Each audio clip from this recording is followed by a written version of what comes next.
I like to use the crusher from the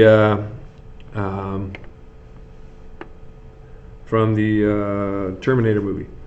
And if you use the crusher to determine the domain, you're basically smashing a bunch of dots down onto the x-axis, because domain represents x, whereas the range represents the y.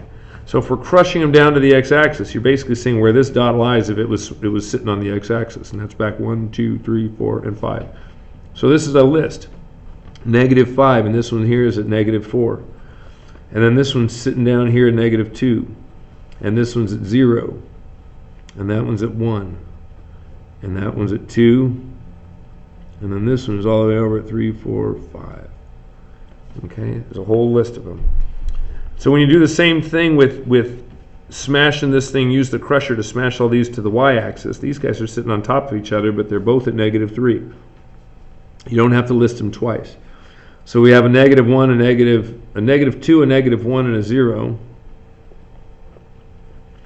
And then above the x-axis, we go up 1, 2, 3, 4. There's 2 guys at 4. So we have fewer numbers in our range, but it still represents all the points that exist there. And let's graph the solution. I'll do the harder one. You guys can kind of do the same thing with this one. But what we want to do is isolate the absolute value, get this thing by itself before splitting it up into 2 problems. If I subtract the 5 from both sides, I've got a -20 over here. I also have a -2 out in front, and it's less than or equal to. Keep in mind, when you divide by a -2,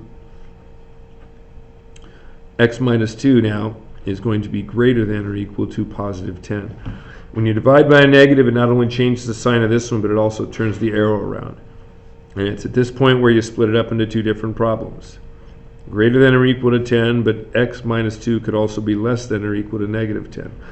It's like the same rule that applies to when you divide by a negative, you change the arrow. When you change the solution to a negative, you also change the arrow. In both cases, you're just going to add 2 to both sides. So you get a 12 in this case. X is greater than or equal to 12. And when you add 2 to this side, you get x is less than or equal to -8.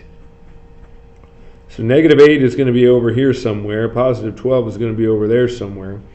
If you look at those guys individually, x is greater than 12 or equal to means you're going to have a closed dot because of the or equal to.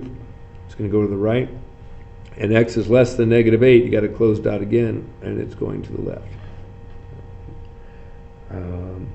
And while we're at it, which points belong to the solution set? Well, we got to graph this thing. It's a line, and it's going to be shaded. We're going to start it at -1, and the slope is 1/2.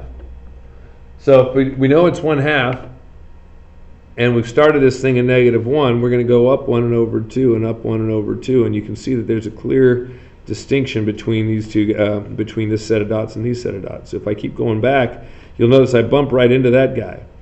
But be careful. It's going to be easy for us to say, oh, well, that's definitely part of the solution because it falls right on the line. But this says I only want values that are less than the line. So it doesn't include that point. And when we shade the region below, because that's what y is less than is saying, any of the points in this region is what we're talking about. So that's a B, that's an H, and that's a G. B, H, and G are part of the solution set.